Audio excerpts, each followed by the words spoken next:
So hello everyone, आज के इस वीडियो में हम देखेंगे एक प्रोग्राम कि अगर हमारे पास डेज गिवन है तो कैसे हम उसमें चेक कर सकते हैं कि उसमें कितने ईयर्स, मंथ या फिर रिमेनिंग डेज होंगे। सो फॉर एग्जांपल कि अगर हमारे पास गिवन है 450 डेज, हम उसमें देखेंगे कि उसमें होता है 1 ईयर, 2 मंथ, 25 डेज। तो कैसे बनेगा ये प्रोग्राम, चलिए आगे देखते हैं। But before we begin, subscribe to our channel for more regular updates. सबसे पहले आपको पता होना चाहिए कि एक साल में 365 डेज होते हैं और एक मंथ में 30 डेज।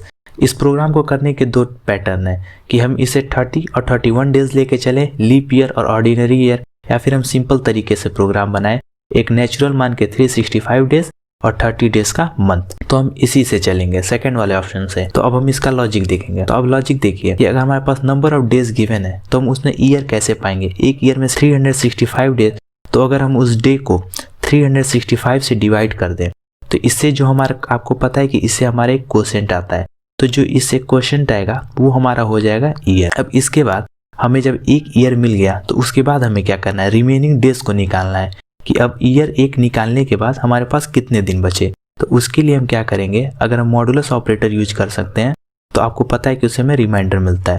तो हम क्या करेंगे, डे को डे मॉडुलस 365 कर देंगे। इससे हमारे डे की वैल्यू अपडेट हो जाएगी और हमारा जो जितना डे बचा हुआ है वो आ जाएगा इस डे वेरिएबल में। इसके बाद हमें मंथ निकालना है। तो मंथ, एक मंथ में कितने दिन होते हैं, तो 30। तो जो भी हमारा डे अभी बचा हुआ था उसको हम क्या करेंगे, 30 से डिवाइड कर देंगे। तो इससे हमारा निकल जाएगा मंथ का वैल्यू।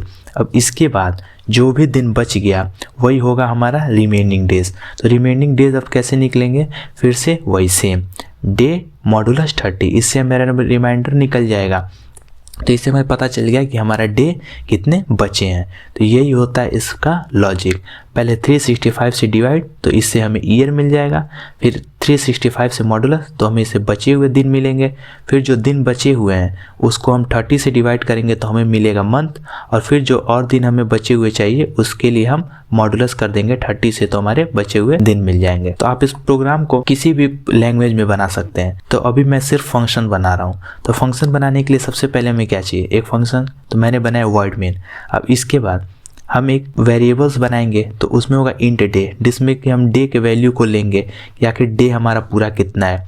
इसके बाद मंथ और ईयर स्टोर करने के लिए मंथ और ईयर को, और ये जो n हम बनाएंगे इसको हमने इसलिए बनाया है कि इस डे के वैल्यू को हम इसमें रख लें, क्योंकि ये डे की वैल्यू बार बार अपडेट होगी, आपने भी पीछे देखा है। तो जब हमें लास्ट में प्रिंट कराना रहेगा कि हमने डे लिया कितना था, तो उसको हम n से प्रिंट करा लेंगे। इसके लिए मैंने n को लिया। अब इसके बाद हम लॉजिक लिखेंगे। तो पहला लॉजिक क्या था, year is equals to day by 365।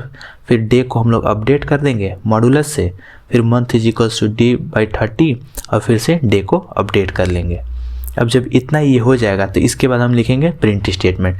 तो आपकी जो लैंग्वेज है आप उसके हिसाब से प्रिंट स्टेटमेंट लिख सकते हैं। अभी ये तो C++ से लिखा गया है, तो ऐसे सी आउट इन, ये नंबर ऑफ डेज हो जाएगा, तो ये आ जाएगा in number of days, days is equals to year, month, और उसके बाद रिमेनिंग डेज। अब मैं आपको एक पूरा प्रोग्राम दिखा देता हूँ कि कैसे इसका आउटपुट आता है और क्या क्या हम लिखते हैं तो आउटपुट हमारा क्या आता है। और जो मैं ये प्रोग्राम दिखाऊंगा वो बना हुआ है जावा में और एग्जीक्यूट हुआ है ब्लूजेम में। आप देखिए इसमें मैंने n की वैल्यू को 450 दिया है, यानी डेज हमारे 450 हैं। तो आप इसका आउटपुट देखिए कैसे है, in 450 days year is equals to 1, month is equals to 2 और डे इक्वल्स टू 25। अब एक और एग्जांपल है, यहाँ पे मैंने डे की वैल्यू को दे दिया 340। तो आप आउटपुट देखिए, इन 340 डेज ईयर तो कोई कंप्लीट नहीं होगा, इसलिए year is equals to 0, month 11 और डे 10। तो ये है पूरा एक प्रोग्राम, और उसका आउटपुट भी आपने देख लिया और लॉजिक भी देख लिया।